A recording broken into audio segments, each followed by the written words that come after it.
बाबू कोण नाही आला? येईल मग. आमच्या ह्या बकरीचं पिल्लू मेलं. बघा कसं रण ऊन आहे, पाण्याचा पता नाही. यावर्षी दुष्काळ आहे. आता गुजगी आमच्याच नुकसानी होत. का मी पाप केलं का केलं काही माहित नाही आम्हाला. मुळाली हेच वेळ होती. नोकरी 13 महिने गेलेच म्हणते भावांना. जर पैसा असता तर आम्ही कूलर लावलं नसतं. हे बघा, तू मेंदूमध्ये जाईल हे मला भीती वाटते. कारण माझ्या कानामध्ये पडदा नाही. एका कडा झोपल्यामुळे मला रात्र झोप नाही येत. कित्येक दिवसापासून माझ्या नशिबात झोप नाही. त्यामुळे माझी अशी तब्येत खराब होऊ नये. तब्येत खराब झाल्यामुळे माझी स्मरणशक्ती सुद्धा खराब होऊ नये. गरीबाले जगण्याचा अधिकारच नाही का? देव गरीबाचं वाईट का करतो? कृपया सर्वांना हात जोडून विनंती, हा व्हिडिओ तुम्ही संपूर्ण पहा. आपल्या जीवनात हे 5-6 मिनिटं वाया गेले तर काही बिघडणार नाही. तसे आपण तासनतास विनाकारण वाया दौडतो. मग आमच्या जीवनाचा हा व्हिडिओ पाहण्यासाठी तुमचे 4-5 मिनिटं वाया गेले तर देव तुमचं काही वाईट करणार नाहीत. म्हणून तुम्ही हा व्हिडिओ संपूर्ण पहा. आवडल्यास लाईक करा, कमेंट करा, हाईप करा आणि आम्हाला तुम्ही सपोर्ट करा. सपोर्ट म्हणजे तुम्ही आमचे व्हिडिओ पाहता, हाच सपोर्ट आम्हाला हवा आहे. आणि व्हिडिओ पाहून झाल्यावर लाईक, कमेंट, हाईप आणि सबस्क्राईब करून ठेवाल ही आम्हाला अपेक्षा आहे. हाच आम्हाला सपोर्ट तुमचा हवा आहे. बाकी काही नको आम्हाला. तुमचे पैसे अडके काही नको. फक्त तुमचा सपोर्ट म्हणजे तुमची साथ हवी आहे व्हिडिओ पाहण्याची आणि आम्हाला ह्याच सपोर्ट लागतो. आमचं जे म्हणणं आहे ते तुम्ही संपूर्ण ऐकून घ्या. नमस्कार भावा बहिणींनो. आत्ता हल्ली सुमित्रा शेतातून बकरीला पाणी काढून ठेवत आहे. काय झालं व्हिडिओ बनवायचं कारण सांगतो तुम्हाला. आता येता बघा आता बकऱ्या आता संपूर्ण पा व्हिडिओ. कारण तर गरिबाची गोष्ट राहते. जेवढा माणूस गरीब असतो तेवढा देव त्याला गरीब बनवते. कसं आहे भावांनो, आमच्या ह्या बकरीचं पिल्लू मेलं. व्याली बकरी आणि पिल्लू मेलं. राहिलं शेतात ठेवलेलं पिल्लू. बाबू नाही आला? केव्हा आला बाबू? याचा कसं तुम्हाला सांगतो बघा भावांनो आता कसं काय झालं तर. बाबू कोण नाही आला? बाबू कोण नाही आला? येईल मग. डाळ आणताय का बाबू? आता मुख्य गोष्ट काय ते मी तुम्हाला सांगतो का. म्हणजे आम्ही शेळ्या केल्या तेव्हापासून आम्हाला शेळ्या काही लाभल्याच नाही. या ना त्या कारणाने आमच्या शेळ्या मरतच गेल्या. आमचं एक उत्तम मोठा नावाचं चॅनल होतं यूट्यूबवर. त्याच्यासुद्धा काही व्हिडिओ टाकले. आमचे किती मोठ्या शेळ्या मेलेले व्हिडिओ दाखवले होते. तसेच कुटुंब नावाचं चॅनल काढलं होतं. त्याच्यावर सुद्धा कितीतरी मुख्याने दाखवल्या शेळ्याविषयी. आणि आता हे आपलं चॅनल आहे. याच्यावर सुद्धा अनेक व्हिडिओ दाखवले होते तुम्हाला. आमच्या शेळ्या लई ठिकाणी मेल्या होत्या. एक कारणाने मेल्या होत्या. त्यातही आपलं पुन्हा शेतीचे नुकसान झाली होती. अति पाणी पडल्यामुळे. थांब ना बा, आम्ही हा येतच. अति पाणी पडल्यामुळे.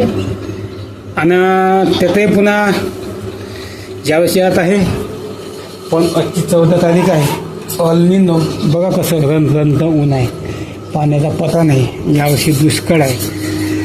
गेल्या वर्षी जोड लावला खर्च 50,000 लावला खर्च. पण झाला 57,000. 7,000 नफा. आमचा कष्ट गेलं फुकट. कष्टाचा पैसा निघालाच नाही आमच्या.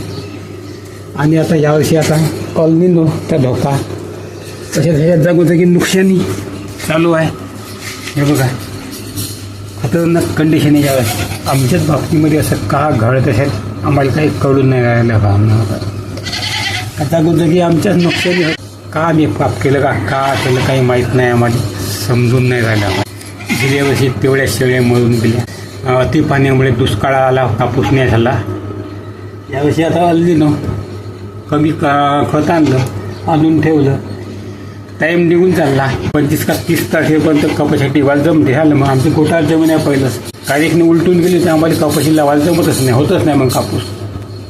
अशी कंडिशन आहे यावर्षी.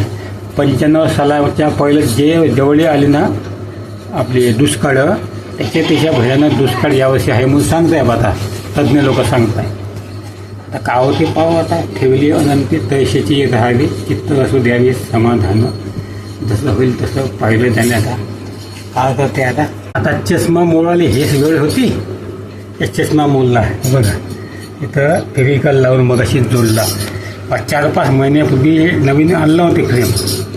800-900 रुपये खर्च आला होता. आणि पुन्हा हेच वेळ आली. नोकरी 13 महिने गेलीच म्हणते भावांना. जेवढी नोकर असली तेवढी पुन्हा नोकर देते देव त्या माणसाने. अशी खराब गोष्ट आहे. आजपर्यंत आम्ही अनेक दुःख पाहिले, अनेक नोकऱ्या पाहिल्या.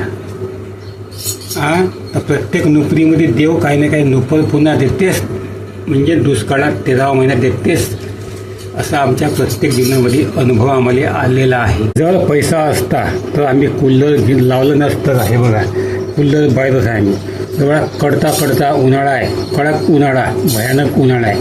अशा वातावरणामध्ये आम्ही हे या पंख्याच्या भरशावर येतो. जास्तीत जास्त पंखा बंद करूनच ठेवतो. खूप कडक वाटलं ऊन तवाच लावतात. हे गरम हवा फेकते, कारण ते टिनल लागून असल्यामुळे पंखा. हे बघा, आता कुठं खर्च करायचा, कुठं पैसा लावायचा, एवढी खतरनाक कंडिशन आहे. आधीच मग कान वायते नेहमी. कधी 4.5 महिने कान वायते. एकाच कळावर झोपतो. ही एका कळावर का झोपतो? तू मेंदूमध्ये जाईल हे मला भीती वाटते, कारण माझ्या कानामध्ये पडदा नाही. एका कळावर झोपल्यामुळे मला रात्र झोप नाही येत. कित्येक दिवसापासून माझ्या नशिबात झोप नाही. त्यामुळे माझी अशी तब्येत खराब होऊ नये. तब्येत खराब झाल्यामुळे माझी स्मरणशक्तीसुद्धा खराब होऊ नये. आणि कितीतरी काय सांगावं, दुःख कोणाला सांगावं. खतरनाक गोष्ट आहे. पैसा नसल्यामुळे कोणताही उपाय करू शकत नाही. आणि हे असे नवीन संकट पुन्हा येतच राहते. पण म्हणणं एवढंच आहे, आम्ही बकऱ्या घेतल्या तेव्हापासून आम्हाला बकऱ्या काही लाभल्याच नाही. आम्हाला बकऱ्यापासून काही फायदा झालाच नाही. तसेच आम्ही यूट्यूब चॅनल काढले. आमचे यूट्यूब चॅनल काही ना काही कारणाने खतम झाले, डेट झाली.